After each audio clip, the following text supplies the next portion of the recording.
साथियों नमस्कार। आप सभी का एक बार फिर से स्वागत है।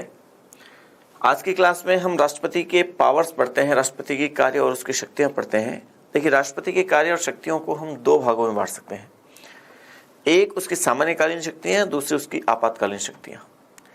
तो हम पहले राष्ट्रपति की सामान्यकालीन शक्तियों को अलग अलग खंडों में करते हैं बात, वो भी सारी बात करेंगे, अलग अलग खंडों में करेंगे ताकि आपको वो सब चीज़ें याद करने में थोड़ा सा आसान रहे। तो राष्ट्रपति के कार्य एवं शक्तियां।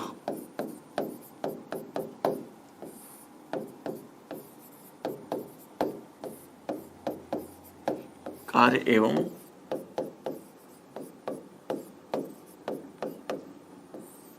शक्तियां, ठीक है। इसमें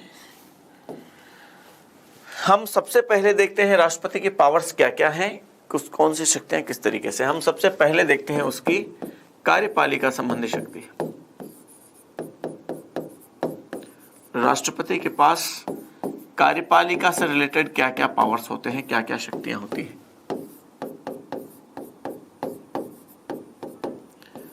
और कार्यपालिका संबंधी शक्तियों में अगर हम देखें तो एक प्रश्न जनरली कई बार आया है कि निम्नलिखित में से कौन से अनुच्छेद के तहत संघ की समस्त कार्यपालिका शक्ति राष्ट्रपति में निहित की गई है। और ये अभी रीट में भी ये प्रश्न आया था सीधे सीधे तौर पे। तो हम कार्यपालिका संबंधी शक्तियों में सबसे पहले अनुच्छेद 53 को पढ़ते हैं, उसके बाद हम उसके अलग अलग कौन कौन से पावर्स उनकी बात करते हैं। तो आर्टिकल 53 कहता है कि संघ की समस्त कार्यपालिका शक्तियां राष्ट्रपति में निहित होंगी, जिनका प्रयोग वह स्वयं अथवा अपने अधीनस्थ के माध्यम से करेगा। संघ की समस्त कार्यपालिका शक्ति राष्ट्रपति में निहित होंगी, जिनका प्रयोग वह स्वयं अथवा अपने अधीनस्थ के माध्यम से करेगा। इसका मतलब संघ की सारी कार्यपालिका शक्तियां किसमें निहित की गई? राष्ट्रपति में। तो ये आर्टिकल 53 ये कहता है। हम देखिए उसकी एक एक कार्यपालिका संबंधी शक्तियों को देखते हैं। सबसे पहले प्रधानमंत्री और मंत्रियों की नियुक्ति।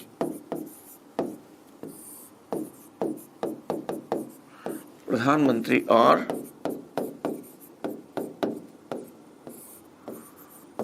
मंत्रियों की नियुक्ति।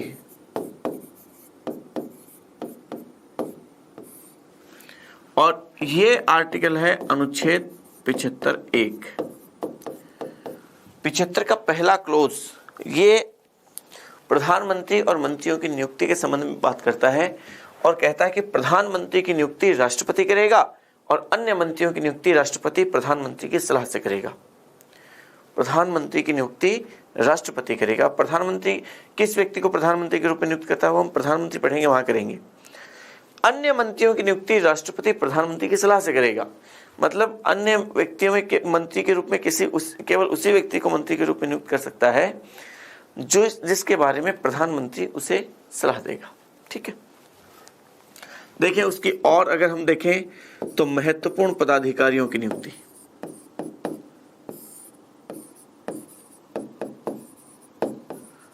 महत्वपूर्ण पदाधिकारियों की नियुक्ति।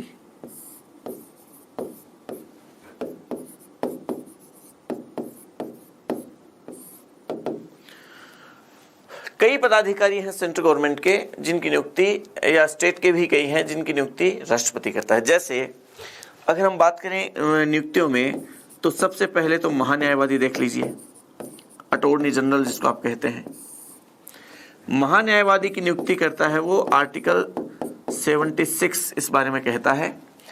फिर सर्वोच्च न्यायालय के न्यायाधीशों की नियुक्ति भी वो करता है, आर्टिकल 124(2) कहता है। आप केवल 124 याद रखें एक बार। फिर देखें वो और किसकी नियुक्ति करता है? हाई कोर्ट के न्यायाधीशों की नियुक्ति भी वो करता है, अनुच्छेद 217। और किसकी नियुक्ति करता है वो? कंट्रोलर ऑडिटर जनरल, नियंत्रक एवं महालेखा परीक्षक की नियुक्ति करता है, आर्टिकल 148। वो विभिन्न राज्यों के राज्यपालों की नियुक्ति करता है, आर्टिकल 155। कई पदाधिकारियों की नियुक्ति कर रहा है वो। इसके अलावा वो यूपीएससी के अध्यक्ष और सदस्यों की नियुक्ति करता है। वो और किसकी नियुक्ति करता है? यूपीएससी के अध्यक्ष व सदस्य उनकी नियुक्ति करता है। अनुच्छेद 316, वो चुनाव आयोग, राष्ट्रीय चुनाव आयोग की बात कर रहा हूं मैं, चुनाव आयोग के अध्यक्ष और सदस्यों की नियुक्ति करता है। अनुच्छेद 324, वो राष्ट्रीय अनुसूचित जाति आयोग, उसके अध्यक्ष सदस्यों की नियुक्ति करता है। अनुच्छेद 338, वो राष्ट्रीय अनुसूचित जनजाति आयोग के अध्यक्ष सदस्यों की नियुक्ति करता है। आर्टिकल 338 के। इसके अलावा विभिन्न ऐसे आयोग जिनका चाहे संविधान में जिक्र नहीं है, राष्ट्रीय स्तर के जितने भी आयोग हैं, उन आयोगों के अध्यक्ष और सदस्यों की नियुक्ति कौन करता है? वो राष्ट्रपति करता है, जिनका जिक्र चाहे संविधान में नहीं किया गया है। जैसे राष्ट्रीय मानवाधिकार आयोग, राष्ट्रीय महिला आयोग, उनके अध्यक्ष और सदस्यों की नियुक्ति भी कौन करता है? राष्ट्रपति करेगा। इसके अलावा विभिन्न देशों में राजदूतों की जो नियुक्ति है वो राष्ट्रपति करता है, जिसका संविधान में जिक्र नहीं किया गया है। इसके अलावा केंद्रीय विश्वविद्यालयों के कुलपति, केंद्रीय विश्वविद्यालयों के कुलपति, उनकी नियुक्ति भी कौन करता है? उनकी नियुक्ति भी राष्ट्रपति करता है। तो इस तरीके से नियुक्ति के संबंध में बहुत व्यापक अधिकार हैं राष्ट्रपति के। इन देखिए कितने प्रकार के इन अधिकारियों की नियुक्ति राष्ट्रपति कर रहा है। ठीक है, देखिए उसकी कार्यपालिका संबंधी शक्ति में एक शक्ति उसकी ये भी है कि नियुक्ति करने के साथ साथ उसको पदच्युति संबंधी शक्तियां भी है।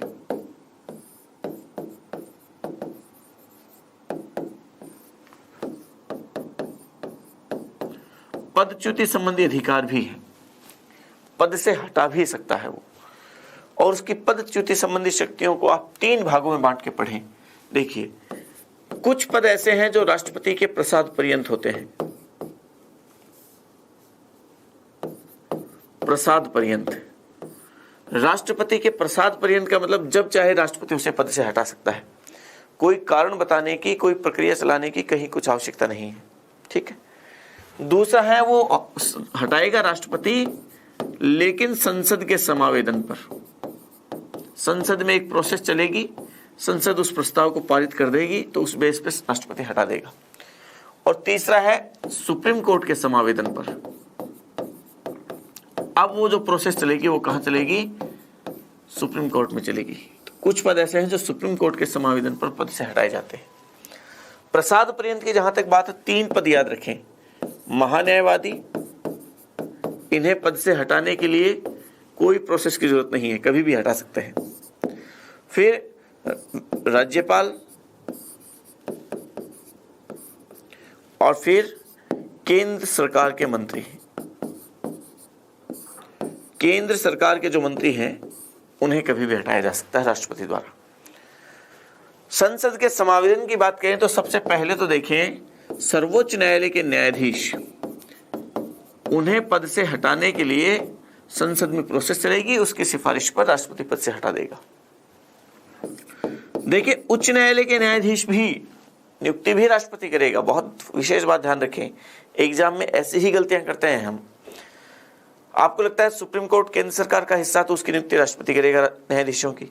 हाई कोर्ट राज्य सरकार का हिस्सा, तो राज्यपाल करेगा। ऐसा नहीं है। हाई कोर्ट के न्यायाधीशों की नियुक्ति भी राष्ट्रपति करता है और उन्हें पद से हटाना भी राष्ट्रपति है।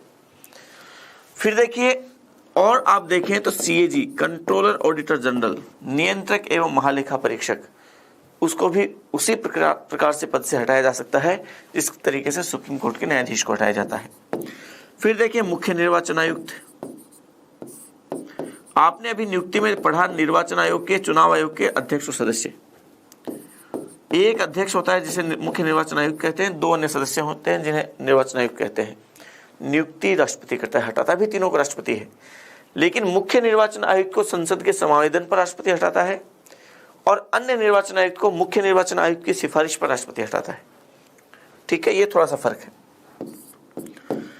देखिए, मुख्य निर्वाचन आयुक्त को राष्ट्रपति हटाएगा, लेकिन विशेष तौर पे ध्यान रखें एक बात और, राज्य निर्वाचन आयोग आर्टिकल 243 तय, जिसका काम चुनाव पंचायतों और नगर पालिकाओं के चुनाव कराना है। एक खास बात ध्यान रखें, राज्य निर्वाचन आयोग राष्ट्रीय निर्वाचन आयोग के अधीन उसकी शाखा नहीं है। आप में से ज्यादातर लोगों को ऐसा लगता है कि राज्य निर्वाचन आयोग वो राज्य में है, केंद्रीय निर्वाचन आयोग वो दिल्ली में है, सेंटर में है, और प्रत्येक राज्य में उसकी शाखा के रूप में राज्य निर्वाचन आयोग काम करते हैं। ऐसा नहीं है। राज्य निर्वाचन आयोग का तो अस्तित्व ही पंचायती राज का जो भाग जोड़ा भाग 9 उसके तहत 73वें संविधान संशोधन के तहत हुआ। तो इसका काम केवल पंचायतों के चुनाव कराना है और नगर पालिकाओं के चुनाव कराना है। लोकसभा के चुनाव में, राज्यसभा के चुनाव में, विधानसभा विधान परिषद के चुनाव में राज्य निर्वाचन आयोग कोई काम नहीं है, उसका कोई भूमिका नहीं निभाता। तो राज्य चुनाव आयोग राष्ट्रीय चुनाव आयोग की शाखा नहीं है, ध्यान रखें। राज्य निर्वाचन आयुक्त की नियुक्ति राज्यपाल करता है, आर्टिकल 243 तय, राज्यपाल करेगा, लेकिन बहुत खास तौर पे ध्यान रखें, राज्यपाल उसे हटा नहीं सकता है। उसे उसी प्रकार से लिखा गया है कि उसी प्रकार से हटाया जा सकता है जिसे उच्च न्यायालय के न्यायाधीश को हटाया जाता है, और उच्च न्यायालय के न्यायाधीश को संसद के समावेदन पर राष्ट्रपति हटाता है। तो राज्य निर्वाचन आयुक्त को भी हटाने की शक्ति किसको प्राप्त है? राष्ट्रपति को। नियुक्ति राज्यपाल करेगा, लेकिन राज्यपाल हटा नहीं सकता है। बहुत खास तौर पे ध्यान रखें इसका। अंत में एक और देखिए, संसद के समावेदन पर पद से हटाया जा सकता है, और वो किसे हटाया जा सकता है? एक तो यूपीएससी के अध्यक्ष सदस्य,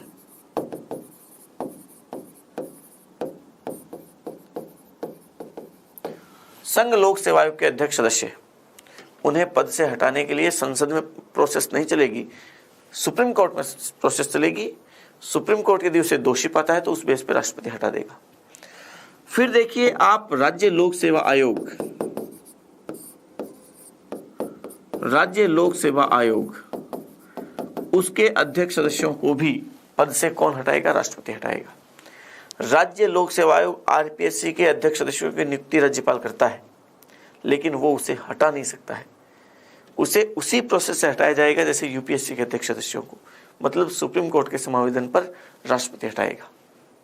ये बहुत खास तौर पे इन तीनों चीजों को ध्यान रखें, किसको किसके द्वारा हटाया जाता है? राष्ट्रपति हटाएगा, लेकिन किस तरीके से हटाएगा ये इंपॉर्टेंट है।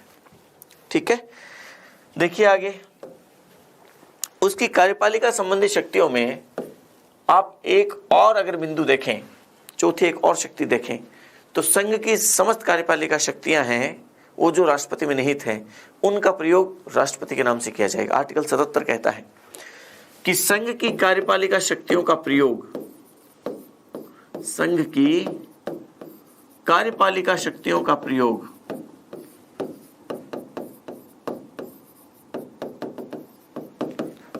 किसके नाम से किया जाता है? राष्ट्रपति के नाम से किया जाता है। और कौन सा आर्टिकल कहता है ये बात?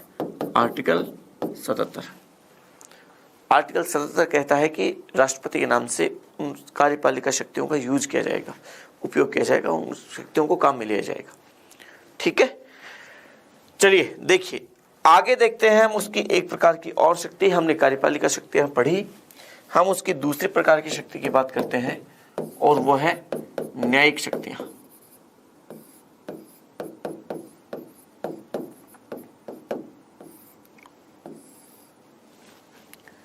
न्यायिक शक्तियों में देखें, पहली एक प्रकार की शक्ति उसकी न्यायिक शक्तियों में वो है, एक तो वो सुप्रीम कोर्ट से सलाह ले सकता है, सर्वोच्च न्यायालय से सलाह लेना।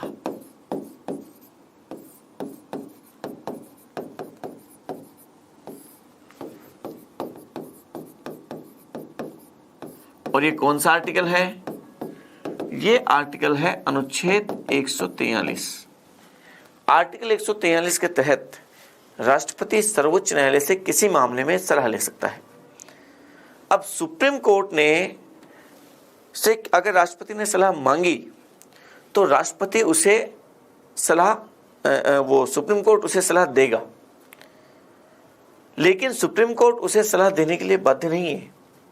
ना सुप्रीम कोर्ट उसे सलाह देने के लिए बाध्य है और ना ही सुप्रीम कोर्ट द्वारा दी गई उस सलाह को मानने के लिए राष्ट्रपति बाध्य है। दोनों ही बाध्य नहीं है। लेकिन एक बिंदु और कहा गया कि संविधान लागू होने से पहले, मतलब 26 जनवरी 1950 से पहले के मामले, उन पर यदि कोई सलाह मांगी गई तो सुप्रीम कोर्ट सलाह देने के लिए बाध्य है, लेकिन राष्ट्रपति ऐसी सलाह को मानने के लिए भी बाध्य नहीं है। ठीक है। एक बात और ध्यान रखें, अब तक सुप्रीम कोर्ट ने कुल 15 मामलों में सलाह दी है राष्ट्रपति को, कुल 15 मामलों में। पहला मामला जो आया वो आया दिल्ली विधि अधिनियम, दिल्ली लॉज एक्ट 1951 का।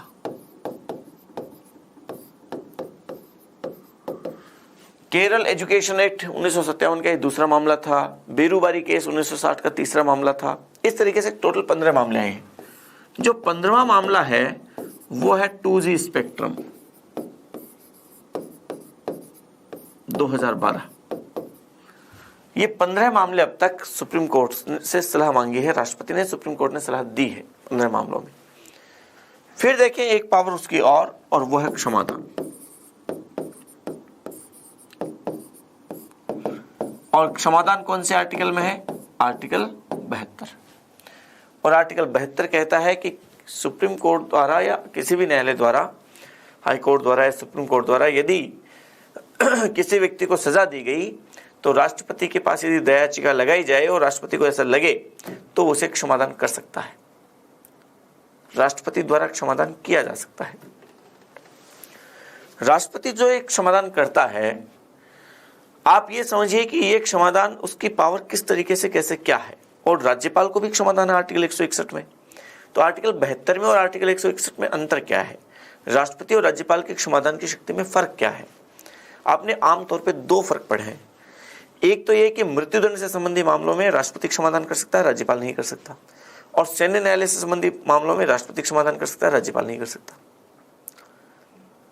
लेकिन थोड़ा सा मामला उतना ठीक सही नहीं है ये जितना आपने पढ़ा है, उससे थोड़ा सा आगे है मामला। समझना इस बात को। ये क्षमादान की शक्ति असल में 5 प्रकार की है, एक प्रकार की नहीं है। पहले प्रकार का क्षमादान पूर्ण क्षमा। पूर्ण क्षमा का मतलब राष्ट्रपति ने यदि पूर्ण रूप से क्षमा किया तो उस व्यक्ति के ऊपर लगे आरोप, उसके ऊपर साबित आरोप और उसको प्राप्त सजा सब कुछ माफ हो जाती है, सब कुछ समाप्त, एकदम आम आदमी बन गया वो। जैसे मान लीजिए किसी मृत्युदंड से प्राप्त व्यक्ति को पूरी तरीके से माफ कर दिया, वो एकदम रिहा हो गया आराम से, कोई दिक्कत नहीं। दूसरा है लघुकरण। लघु मतलब छोटा, लघुकरण मतलब सजा को कम करना, लेकिन सजा की प्रकृति में परिवर्तन करते हुए सजा कम करना। सजा की प्रकृति में परिवर्तन करके सजा कम करना। परिवर्तन किया है। प्रकृति का मतलब जैसे मान लीजिए मृत्युदंड, जीवन ही समाप्त कर दिया, ये प्रकृति है। कठोर कारावास, कारावास में रहेगा और काम करना पड़ेगा, कठोर रूप होगा उसका, ये दूसरी प्रकृति। तीसरा साधारण कारावास, केवल जेल में बंद रखेंगे, साधारण कारावास। फिर जुर्माना, ये अलग अलग प्रकृतियां हैं सजा की। तो यहाँ पे सजा की प्रकृति में परिवर्तन करते हुए सजा कम कर देना। मान लीजिए किसी को मृत्युदंड प्राप्त था, उसको कारावास दे दिया, तो यहाँ क्या हुआ? सजा कम हुई। सजा की प्रकृति में परिवर्तन करके सजा कम कर दी। किसी को कठोर कारावास मिला हुआ था, उसको साधारण कारावास कर दिया, ये सजा की प्रकृति में परिवर्तन करके सजा कम कर दी। तीसरा है लघुकरण, परिहार। परिहार में क्या होता है? सजा की प्रकृति में परिवर्तन किए बिना सजा कम करना। प्रकृति में परिवर्तन नहीं होगा और परिवर्तन किए बिना सजा कम कर देना। मान लीजिए किसी व्यक्ति को 10 वर्ष का कठोर कारावास है, तो रहेगा तो कठोर कारावास, लेकिन 10 वर्ष के कठोर कारावास को बदल के 5 वर्ष, घटा के 5 वर्ष कर देना, सजा कम होगी। उसकी प्रकृति में परिवर्तन नहीं होगा। जैसे मृत्युदंड पे परिहार नहीं होता, क्योंकि मृत्युदंड का मतलब उसका जीवन समाप्त करना है। अब प्रकृति में तो परिवर्तन होगा नहीं, मिलेगा तो मृत्युदंड। अब मृत्युदंड में तो क्या जीवन समाप्त होता है, सजा कम कैसे होगी? तो मृत्युदंड पे परिहार नहीं होता। तो परिहार का मतलब सजा की प्रकृति में परिवर्तन किए बिना सजा कम करना। ठीक है। चौथा है वो है विराम। विराम का मतलब अपराधी की तत्कालीन परिस्थिति को ध्यान में रखते हुए सजा कम कर देना, जैसे किसी गर्भवती महिला की सजा कम कर देना, ये विराम कहलाता है। और पांचवा प्रविलंबन। प्रविलंबन का मतलब सजा के निष्पादन पर एक बार अस्थायी रूप से रोक लगा देना, अस्थायी रूप से रोक। सजा तो है उसके ऊपर, लेकिन सजा एक बार नहीं जा रही, उस पर एक बार अस्थायी रूप से रोक लगा दी। मान लीजिए ये प्रावधान कि भाई 15 तारीख को आपको मृत्युदंड की सजा दी जाएगी, अब ये एक बार इस पर रोक लगा दी, 15 को नहीं आगे देंगे, सजा तो रहेगी उसके ऊपर, सजा मिलेगी उसे, लेकिन एक बार रोक लगा दी। ये है प्रविलंबन। राष्ट्रपति को भी प्राप्त है पांचों, राज्यपाल को भी प्राप्त है। लेकिन ध्यान रखें, राष्ट्रपति और राज्यपाल के समाधान में जो फर्क है वो ये है कि मृत्युदंड के मामले में राष्ट्रपति को ये भी प्राप्त है, ये भी प्राप्त है, ये भी प्राप्त है, ये भी प्राप्त है। ये तो मृत्युदंड पे होती नहीं है ना।